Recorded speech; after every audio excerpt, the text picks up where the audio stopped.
Certainement, vous avez déjà reçu un mail étrange, voire angoissant, vous demandant d'actualiser vos informations ou d'effectuer une action urgente comme un paiement.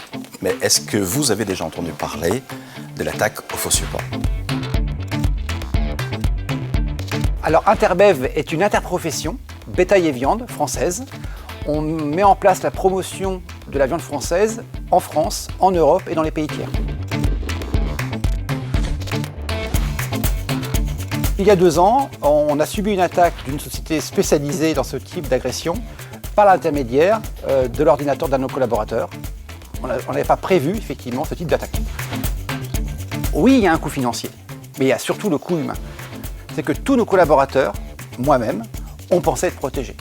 On pensait que personne pourrait accéder à nos données, que personne pourrait nous interdire de travailler. Les pirates sont plus forts que nous, on le sait, parce que nous, on va réagir à une attaque. Comment fait-on aujourd'hui pour s'assurer que même si le pirate gagne, il n'a pas accès à nos données? Même si le pirate gagne, on peut continuer à travailler. Et là, Fortalicia peut apporter cette solution. Première étape, analyser l'attaque. D'où ça vient? Comment les pirates ont réussi, malgré effectivement ce que notre informaticien avait mis en place. Deuxième étape, reconstruire toute l'infrastructure, en même pas une semaine, ce qui est vraiment pour moi un exploit. Troisième élément, expliquer, sensibiliser nos collaborateurs à ce qui s'est passé. Il faut communiquer, il ne faut pas cacher, il faut que tout le monde comprenne ce qui s'est passé. Et la quatrième, qui est bluffant pour moi, ils mettent en place un logiciel d'une intelligence artificielle qui va analyser le comportement de chaque utilisateur pour pouvoir effectivement exfiltrer l'ordinateur en temps réel.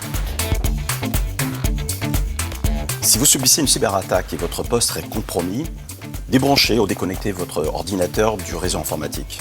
Contactez votre prestataire informatique afin qu'il vous aide, également en prenant donc les mesures adéquates comme isoler le poste. Collaborez avec des équipes d'investigation afin de connaître les causes.